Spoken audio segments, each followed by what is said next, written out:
know that God can use your past and the present to shape and mold your future and turn you into who you are today. The guest that I have on Shasta's journey is here to share how she is living proof that God can take your trials and turn them into testimonies, and God can take your messes and turn them into messages. Her name is Anissa Bustos, and I'm so excited to introduce her. Thank you so much for being with us. Thank you so much for having me here. Of course. We're actually connected through a friend, Julia Jones. How did you meet Julia? You know what? I had heard that there was a bridal store, and I knew about it. But then just through Facebook, Instant Messenger, being connected, one day I got this friend request. And I thought, I don't know who this person is, but she's connected a whole bunch of people I know. So I thought I'll go ahead and accept it. And then from that point, I just started seeing a couple of her posts, and I just fell in love with her boldness. Aww. Just through a video she posted. So isn't it amazing how the people in our life impact us so much? Absolutely. It truly is. How did you end up here in Tuolumne, right? Is that where you're from? Yeah, I'm up in Miwok. Have you always been there? No, actually I was born and raised in Santa Barbara, California, just in southern, which is just a little bit 2 hours north of LA. And so basically I spent 36 years there in Santa Barbara. Wow. Then moved to Arizona, and then eventually made my way back to Santa Barbara to help take care of my grandma who had dementia. Mm-hmm. And then after that, I just felt that it was time to leave my hometown and just move on to someplace else. And just through a series of events, getting a temporary contract job in Modesto, and knowing a friend up in Sonora, I went to visit, and then I ended up going to a church event. And from that point, I just really felt God really pulling me to the mountain. And I'd always dreamed of living in the mountains. I just never thought, it wasn't really on my radar to think, I'm going to go live in the mountains. But I just knew He was pulling me there. And so at that point, everything just kind of unfolded. And I landed up in the Miwok, Sonora area in the fall of 2018. Okay, so you've been here for a while. Yeah. Well, welcome. I've always been a small town girl. I've always lived in towns with just one blinking light. What's the biggest difference between the city and then here? Have you noticed yourself change at all in the process? I like a lot the fact that there's not a lot of traffic. Santa Barbara wasn't huge in traffic, but just the fact that there is mountains and people now, I see traffic and it's like, that's not really traffic, but yet for me it now has become traffic. Like when they're doing road construction? Yes, you're like, oh, cutting traffic. the trees. Yeah, exactly. Tree cutters, just out-of-towners that come up for the beauty, the beauty that the mountains provide. Mm-hmm. So people want to come up from the city and come up to the mountains for the weekend. I'm like, why is there more traffic here? It's like, oh, that's right, people are visiting this weekend. I love seeing people's reaction, though, of when they see where we live, because we get so used to it and it's so easy to take it for granted. But when you see other people's reactions, it's like, you know what? It is beautiful. I am lucky to live here. Exactly. That's how Santa Barbara was for me. It was known as the American Riviera. And to me, it was my hometown where I grew up, and I barely did any of the tourist things. But people are like, you're so lucky to live there. I'm thinking, it's just my hometown. So you kind of get spoiled by just expecting it's going to be there when you want it until you're gone or whatever. Exactly. So, yeah. I went to Nashville in November, and that same thing. I'm like, this is the coolest place ever. And everybody's there like, Exactly. It's Nashville. Exactly. Yeah. You mentioned that you went to a church event. Were you a believer before then, or did that kind of like spark your faith to where it is now? No, actually, I'm 48 years old right now, but I became a Christian in 1986 when I was 14. But I was raised in the Catholic Church, so I was exposed to those things. Mm-hmm. But I always knew there was something more, even as like about 10 years old. I didn't quite understand some of the traditional things that I was going through in the Catholic Church, and so I really started just as a child in between myself and God of saying, well, why am I doing this? I don't understand. Why are they doing that? And I'd ask questions, and most of the time they're just like, well, that's just how we do it. And my 10-year-old brain really couldn't handle that. I was like, you need to tell me why. What's it like questioning your faith? Because I know so many people who have gone through that similar thing, whether they were brought up in a different faith or whether they grew up in a certain faith, but their parents believed it, so they felt that they had to believe it as well. Mm-hmm. What's that internal process of like questioning everything around you? The internal process for me was I just wanted answers, and in my 10-year-old brain, I just had this I guess it was the innate thing that God put in me. I just knew God was going to give it to me. I was like, if I'm going to ask a question, then if that person can't answer it, then God, you better answer it. And I just had that childlike faith at 10 years old. It may have even started when I was 8, that I just knew that it's like, I want to know these things. And for me, it came natural. It wasn't anything I had to struggle with, which some people may understand and some people not. I just knew that I wanted to know the truth. And even though I didn't quite know as a child what the truth was, I just knew that God would have an answer, even though I couldn't see him. And what happened after you found that truth that you were looking for? Well, really, it actually pushed me to know what the people, like for me, in the Catholic faith, there was certain protocols that they wanted me to follow. And one of them was confirmation. And that was where I had to ask, what does confirmation mean? And they basically said, well, that means that you're agreeing to everything that the church believes. But prior to that, every time I'd ask questions, some of them didn't know how to give me an answer. They just said, that's just what it is. And for my 12, 13-year-old brain, it went, well, if you don't know it, then why am I going to agree to something that you don't know either? And I don't understand. So it was just one of those things where I just went, okay, God, that I'm done. And so I just told my mom, I don't want to do this anymore. And somehow, because of, I guess, being just a good kid, my mom just said, well, I'm not going to force you to do something you don't want to do. And so she gave me that freedom to just kind of, my parents gave me that freedom to just, okay, well, you don't have to go to church anymore. And at that point, I got invited to another church, and that's when I became a Christian when I was 14. I just understood. All of a sudden, my questions got answered. What was that like, believing and following something that your parents weren't?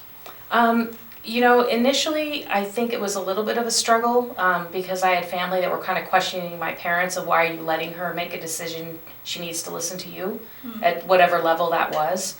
I just knew that my parents just allowed me the freedom to do that. And, at times it was kind of like people would pick me up and take me to church or to youth group because my parents, were not going to that church. So, and that was, people who loved me, who wanted a relationship, with me, said, oh, I'll just pick you up, no big deal, and got permission from my parents and brought me to the Sunday school in the morning and to the church. And then later on, my parents followed, and they started going to the church, and, they became Christians as well, So it actually brought you closer together with your parents than drawing you guys apart. Yeah. Well, Absolutely. That's beautiful. Yeah. And what kind of trials and tribulations have you been through since becoming a Christian that you feel like shapes your faith that it is now? I think most of all is the trials was doing what I knew was right, because I think, again, it gets back to people tell you what to do and you do it because they know better, or maybe they're an adult, or they're a teacher, or they're a pastor. And for me, I wanted to make my own decisions. So the trials that came is when in high school, when people were choosing to go out and party, or go out and be sexually active with, boyfriends and stuff. And it was just like drinking, partying. It's just like, I didn't want that. It didn't seem like it lined up with what God would want me to do. And again, it was just that innate conviction. There were times when it's like, oh, I wish I could go do that, but everything in me, God's like, that's not what I have for you. And it was, I just knew. I knew that wasn't the right way to go. So being in the world, but not of the world. Yes, absolutely. And but yet still being friends. And interesting enough, the people that accepted me the most, outside of my church friends, because I did go to church and youth group, but a lot of my friends were older, so I didn't really have the same schedule as them. I really didn't, hang out with them at school. I realized at that point that the people that I kind of wanted to be friends with were the ones that were choosing different life. But at the same time, the ones that were really, really actively, maybe drinking or, doing drugs and stuff, during the day at school, they were the ones that accepted me the most. Because they didn't have a problem when I said no to drinking or no to, smoking something. And when they realized what I was choosing for myself, when someone would say, hey, Anissa, why aren't you doing that? They're like, hey, leave her alone. She doesn't do that. And it was like they became my cheerleaders, because they're like, hey, just come as you are, which to me was freeing, because I'm like, hey, I can hang out with you because you don't pressure me. And to me, that was a freedom that I found instead of the judgment. Do you feel like I know how the Bible says bad company corrupts good character. Do you feel that hanging out with those people, even though that they did make you feel free, like you weren't being judged, do you feel like it still had some sort of impact on like who you were, like your character then? For me personally, no. I have to say no. They taught me how to love people where they were instead of trying to pull them to where you want them to be. That's beautiful. Because they didn't force me to want or make me feel bad for not doing what they were doing. They're just like, oh yeah, you can hang with us. I didn't go to the parties, but during the day, they just let me. Normal person. I was just the normal person. What advice do you have for people who have found themselves in that predicament, whether they are in the workplace and their coworkers are doing something, gossiping that they don't really feel like they should be involved in, or somebody who is in high school or middle school who doesn't want to do that thing that the other people are doing? What advice do you have for them to be that light in those groups? For me, I think the biggest thing is relationship. Because if you find that you have commonality with someone, it's really about focusing on those things. Because you may be completely different in so many ways, but it's like, what is it in them that you can relate to? What is it in them that you can say, hey, you're amazing at this. You're really good at that. I'm not so great at that. I appreciate that about you. I like that you know how to, communicate with people and that level, and I struggle in that, and really being able to find out what it is that they're real good at and edify that, encourage that. And I don't believe that that's for just one age or another. It's any age. We all know that it feels good to be complimented. Absolutely. It feels good to be encouraged, to be loved on, to be remembered, to be thought of. What special things do you know about that person that someone else doesn't know? I know your favorite color. I know your favorite candy. I know what time of year you love or what kind of flower you like. And I think doesn't matter how old you are, As a kindergartner to 80-year-old. Absolutely. It doesn't matter. It's the little things. Even on the past episode that we did of Shasta's journey, we talked about relationships as well and how important it is to not only be vulnerable, but also be together. It's so easy to be caught up in your own thoughts and what's going on in your own life, but those relationships that you talked about, who has God personally put in your life that you truly feel that has helped you become who you are? Over the years, you mean? Yeah. Really? Well, I know for me, every time I think back to my time, like when I became a Christian at 14, I think about the time that I had a youth pastor, and his name was Ralph West. And that man really encouraged us to know who we are, to know what God's word said. And I always remember him saying, he would teach us something, and he goes, hey, make sure I didn't make a mistake. Make sure I didn't miss something. Not really make a mistake, but make sure I didn't miss anything. Make sure what I told you actually is from the word of God. And so he always would cause us, maybe even at the end of a teaching or something, it's like, but he would ask a question again. So it's like, oh, I don't know. Like, I better make sure I understood it. Instead of just believing what somebody told you just because you trust them and trust what they say, and do your own. Exactly. And one of the most powerful things that he ever did with us, I remember, I don't remember if it was probably the beginning of high school, 9th, 10th grade. I don't know. I think it was summertime. And he actually contacted a lot of different church leaders.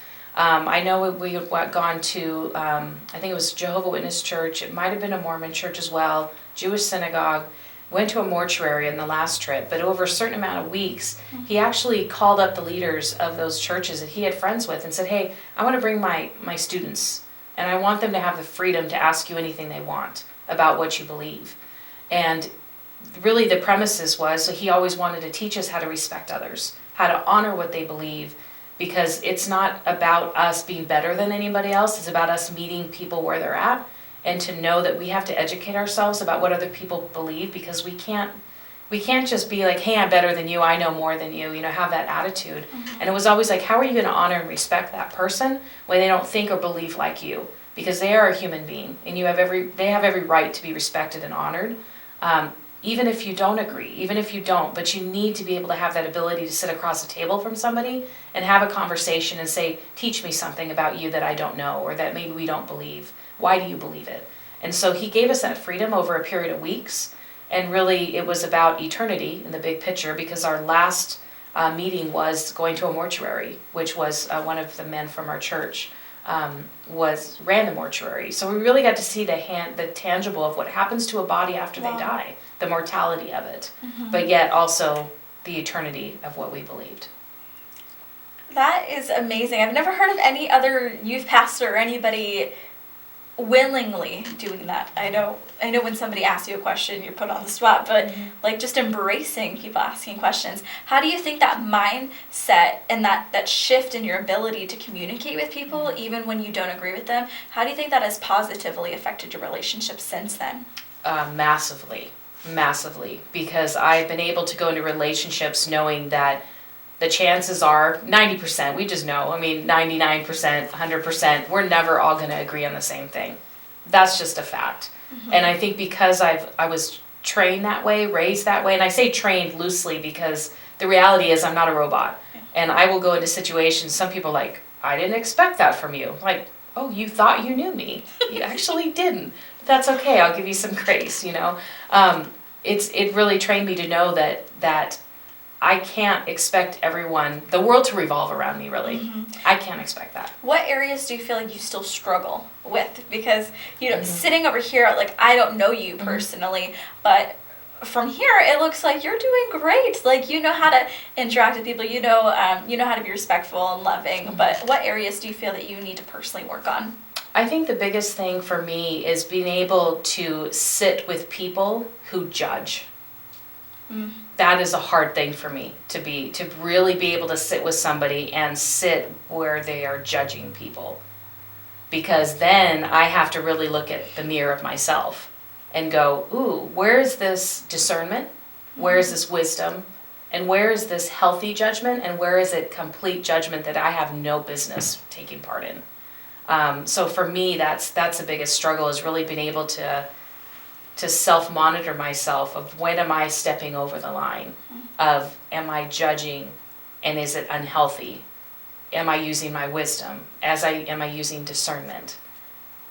That is a slippery slope that I'm always constantly. It's a very fine line. It's a fine line. And it's but also I have found out that over time God has used that to really keep me in places that He has a really a tight rein on me in a good way. It's like, Anissa, don't go there. You're moving into a place that's my place. It's like, but I thought it was mine, It's like, no, that's not yours. Come on back here. Gotta give everything. Exactly. Like, oh, well, you can have this, but you can't really have this. Yeah. Being able to recognize that is powerful, though, because that shows like maturity spiritually, because a lot of people don't want to recognize that they have stuff they need to work on.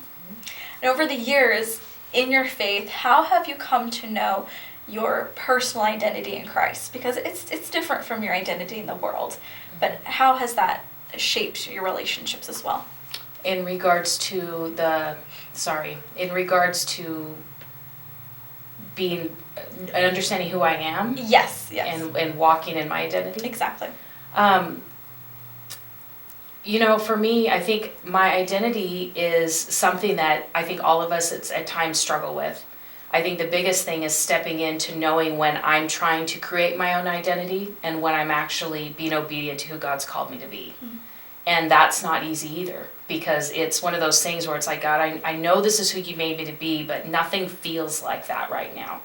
And the outside influences don't feel like it's really drawing me into who I know you said I am.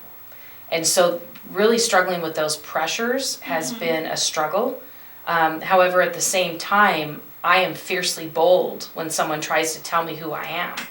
And it's like... You're like, I know who I am, thank you. Yeah, I know who I am. I know the choices I've made. I know the convictions that God has placed on my heart and the things that He's called me to. And I think sometimes the hardest part is holding back when I'm supposed to hold back and then rushing in. You want to go full range? I do. I want to go full force. And I realize that I can't go full force in areas that He hasn't given me permission to go to yet. And so that's been a... So you're a doer at heart, even though you're a dreamer too. Yeah, very much so. That's very good. much so. And what types of things do you feel like you're called to do in terms of serving God? Well, serving God really is to be a voice to the people who feel alone. Because over the years when I was asking those questions, there were times when I felt like I was just alone. It's like, is anybody else asking these questions? Because it doesn't feel like it. Or I don't hear anybody asking those questions. And so one of the biggest things that I have been walking in since I became a Christian is a life of purity. So I have chosen to save myself for what I believe is to be my future husband. And that has been something that has been a deliberate choice. And I think some people look at that and they will say, oh, well, you're missing out. Or you have chosen something that maybe you just, maybe, are you sure you should do that? Even people, believers have asked me, oh, then you must be called to be single. And it's like, no, but thanks for thinking about that. That's really great that you're thinking about that. But realistically, it's like I know that God called me to purity when he called me to serve him. And some people go, oh, well then, you won't ever be in a place where you could see somebody who hasn't saved themselves for their future wife. And I said, that's the farthest from the truth. Because it's not my time, it's not my place to judge. And God saves anybody, and God can renew anything. And I think the biggest thing in the world right now is purity of heart. Because whether you're a believer or not, the reality is there's people that I've met that are not believers that have such a purity of love in them that I'm like, wow, like you really have, you know what it is that you really want. You know what your desire of whatever their goals are, whatever their dreams are. And they are really pushing full force into them. And there's a purity to that. And I like to look at purity from just all different perspectives because I can appreciate people's choices. It's more than just a physical It's thing. totally Purity, more yeah. than physical. And it's just the purity of being intentional. Relationships. You can be very pure in your intentions. And I think that's one of the things that God's called me to. There's a purity far beyond the choices I made in the physical that I believe can be celebrated. And I think so many people want to just say, oh, well, I messed up. I can't get... No, don't do that. You can make another choice. You can do things different. Yeah. I mean, I know personally, I have definitely messed up in the past, but what I've realized is that those things don't have to define you. Exactly. You can move on and push forward, and just like purity is something that you don't have to start at the beginning of your life and say, I'm going to live a life called to purity. It is something that you can pick up at any time during your walk. And in your journey of life. And whether that is a physical purity or even a mental purity or whatever it may be, just choosing. It's a choice. And that doesn't mean that you're going to always get it right. That doesn't mean it's going to be easy. And just like being a Christian or being Catholic, that's a choice. It's not always easy, but I believe that it's worth it. And that's why I live my life to interview people and to hear their stories, because I love what you're able to give to this world, and I believe that your voice is powerful, and that God is speaking through you. And so it's a beautiful thing. Do you see yourself like turning it into like a ministry, or like where do you see yourself here in the next year or so? I think if anything is I want people to have a voice. That's really my biggest thing. I don't know exactly what that's going to look like in regards to ministry. My heart is for anybody who's been broken. And it's not my job to fix them. It's not my job to heal them, but it's my job to come alongside and edify and encourage and try to get them going in the direction that they know they want to be, they want to be headed to, and I don't believe that God has called me just to people who are believers. No. I have amazing friends that are completely different than me in what they believe, and even sometimes some of what they do in their life. And there's not many people who are able to do that. I can see you as a mentor, without a doubt. Yeah, so I'm at that place now where it's like, okay, wherever you want me, God, I will go. However you're going to use me. I have had the opportunities over the years to be in, convalescent homes ministering. I've been in and out of juvenile halls, helping mentor, helping go through the court system.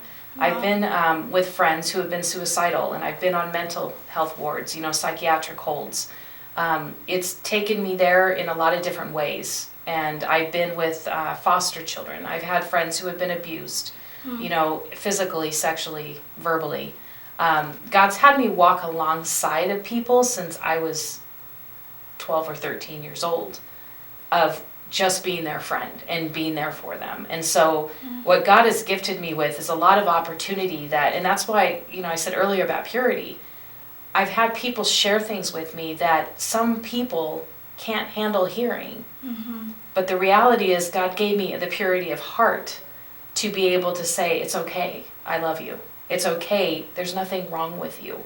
It's okay, and I'm gonna sit with you, or I'm gonna walk with you, or I'm gonna go attend a drug rehabilitation, which I've gone through. I did a drug rehabilitation with a single mother whose family didn't want to come alongside her. And she wanted someone to just sit with her. And so I went through that drug rehab program with her as a mentor, and as it turned out, and to be a friend, and to be someone who could be trusted with her stories. Just like you know, people come to you because they trust you to handle their stories. Yeah. And it's a gift to be trusted with someone's stories. Absolutely. So I would not take it for granted whatsoever. The amount of people who have sat on this set and have shared their most vulnerable moments in their life, and just the transparency that it takes. It's hard, but there's freedom in it. There's freedom in it. And the power behind it to teach, heal, or inspire others. And just like you said, you know, you have a lot to work on, but you embrace the areas that people do well in, and you also embrace the areas that you do well in. How can people get in contact with you? We only have like 2 minutes left, but if they want to get in contact with you, how can they do that? The easiest way right now is just to find me on Instagram. I just said at Miss Anissa Live. You can direct message me, or obviously leave a comment. But that's probably the best way right now. I'm still working on building a website and really moving forward in other areas and that. But. Well, I would love to help you out. I think what's on your heart is incredible, and please keep it up. And thank you for sharing your story on this episode. Do you have any other advice before we? You know, I think the last thing, I know you just got a few seconds left, is just to be yourself. You know, don't be afraid or be ashamed of your story. Because when people hear your stories, it gives them hope. And you may find that you tell your story, and months later someone's going to say, hey, because you shared your story and you went through it and you survived, I held on and I fought to stay and continue that fight in my own life. So it's really just don't be ashamed of your story.